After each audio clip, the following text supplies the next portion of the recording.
আমরা দীর্ঘ 23 বছর পরে আমরা চ্যাম্পিয়নের আমরা হতে পেরেছি। আমাদের আমি ধন্যবাদ জানাতে চাই আমাদের ফুল টিমকে, কোচকে, ম্যানেজারকে, সেই সাথে আমাদের যার কথা না বললেই নয় আমাদের ক্লাবের ফুটবল কমিটির চেয়ারম্যান পরিচালক ইঞ্জিনিয়ার গোলাম মোহাম্মদ আলমগীর এবং সেই সাথে বিশেষত আমাদের ক্লাবের প্রেসিডেন্ট জনাব জেনারেল অবসরপ্রাপ্ত মবিন স্যার, এই দুইজন যে অক্লান্ত আমাদেরকে যে ব্যবস্থা সাপোর্ট দিয়েছেন, সহযোগিতা করেছেন এবং আমাদের যে টেকনিক্যাল কমিটি আমরা প্রতিনিয়ত মিটিং করে টিমকে যেভাবে আমরা পিছন থেকে আগায় নিয়ে গিয়েছি এবং টেকনিক্যাল কমিটি আমাকে যে দায়িত্ব দিয়েছে অ্যাজ এ টিম লিডার হিসাবে আমি আমার দায়িত্ব পালন করার চেষ্টা করেছি।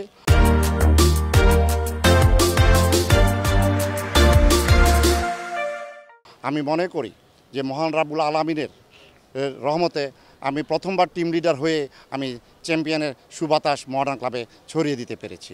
আমাদের চেয়ারম্যান সাহেব ইঞ্জিনিয়ার গোলাম মোহাম্মদ আলমগীর স্যার গতকালকে উনি মডার্ন ক্লাবে এসেছেন। উনি আজকে আমাদের প্রেসিডেন্টের সাথে আলোচনা করে উনি একটা ভালো বোনাস ঘোষণা করবেন এটা উনি জানিয়েছেন। তো আমরা এখন ইতিমধ্যে ওনার সাথে যোগাযোগ করার চেষ্টা করেছি, উনি মিটিংয়ে আছেন ইনশাল্লাহ। আর আমরা একটা প্রোগ্রাম সাজিয়েছি ওনাদের মতামত নিয়ে, সেটা হচ্ছে যে 31 তারিখে আমাদের মডার্ন ক্লাবেই যদি আবহাওয়া যদি ভালো থাকে মডার্ন ক্লাবে আমরা একটা প্রোগ্রাম করব, সেটা হবে মডার্ন ক্লাবের বিজয় উৎসব। সেই বিজয় উৎসবে আমাদের সব ক্লাবের প্রেসিডেন্ট সেক্রেটারি থেকে আরম্ভ করে সবাই থাকবে, বাফুফের প্রেসিডেন্ট থেকে শুরু করে সমস্ত কর্মকর্তারা থাকবেন, সেই সাথে আমাদের আমন্ত্রিত অতিথিরাও থাকবেন। আশা করি আমাদের এই প্রোগ্রামটাকে আমরা দুইটা ভাগে সাজিয়েছি। আমাদের প্রথম পর্বে থাকবে প্লেয়ারদেরকে সম্বর্ধনা, দ্বিতীয় পর্বে থাকবে আমাদের সাংস্কৃতিক অনুষ্ঠান এবং নৈশভোজ। ন্যাশনাল টিমে কল পাবে সেদিন, তো আপনার ন্যাশনাল টিমের প্লেয়ারদেরকে কল করা হবে। হ্যাঁ, আর আমাদের প্রোগ্রামটা শুরু হবে বিকাল 5টা থেকে। তো আমাদের প্রোগ্রামটা 5টা থেকে রাত্রে 10টার মধ্যে এবং 10:30টার মধ্যে শেষ হয়ে যাবে। আর আপনারা জানেন যে আমাদের বিদেশি প্লেয়াররা যদি চলে যায় তাহলে কিন্তু আমাদের প্রোগ্রামের গ্ল্যামারটা কিছুটা কমে যাবে।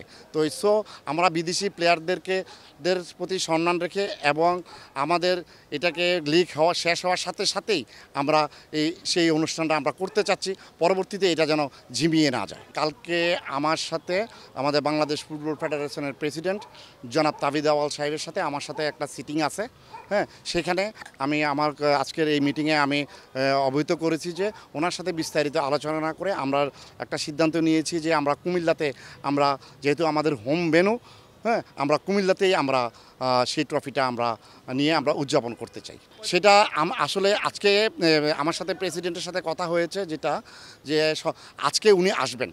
তো আজকে এসে আমাদের 20 তারিখে একটা ম্যাচ আছে, 20 তারিখের ম্যাচে মনে হয় উনি সম্ভবত যেতে পারবেন না, প্রেসিডেন্ট স্বাভাবিক টায়ার্ড থাকবেন, উনি আজকে আসবেন, কালকে রেস্ট নেবেন। হ্যাঁ, যদি 20 তারিখে না, আমরা 23 তারিখটাকে আমরা ধরে রাখছি না সেলিব্রেশনটা। এই মাঠটা তো এখন আপনারা জানেন যে এই বাংলাদেশ জাতীয় স্টেডিয়াম কিন্তু এখনও কিন্তু ফুটবল ফেডারেশনকে বুঝিয়ে দেওয়া হয় নাই। হ্যাঁ, বাংলাদেশ ফুটবল ফেডারেশনকে যখন বুঝিয়ে দেওয়া হবে তখন আমরা ফুটবল ফেডারেশনের সাথে আমরা এটা আলোচনা করতে পারি। যেহেতু আমরা সেই ট্রফিটা নিয়ে আমরা 31 তারিখের অনুষ্ঠানেতে আমরা ট্রফিটা আমরা ওই মঞ্চে আমরা রাখতে চাই, সেই জন্যই আমরা কুমিল্লাতেই আমরা সেই ট্রফিটা আমরা গ্রহণ করতে চাই। বৃষ্টির দিনে বৃষ্টির দিনে এটা একটু রিস্ক হয়ে যায়, তবে আমরা আপনাদেরকে এতটুকু বলতে পারি আমরা ট্রফিটা নিয়ে যখন ক্লাবে আসব, আপনারা দেখেছেন আমরা যেভাবে ফেডারেশন কাপে চ্যাম্পিয়ন হয়েছি সেরকম একটা উদযাপন আমাদের ক্লাব প্রাঙ্গণে হবে। আজকে রাতে থেকে লিগ শেষ হওয়া পর্যন্ত আমাদের ক্লাবে সম্পূর্ণ লাইটিং থাকবে, এটা আপনারা ইতিমধ্যে হয়তো জেনেছেন। তো আমাদের অলরেডি উৎসব শুরু হয়ে গিয়েছে।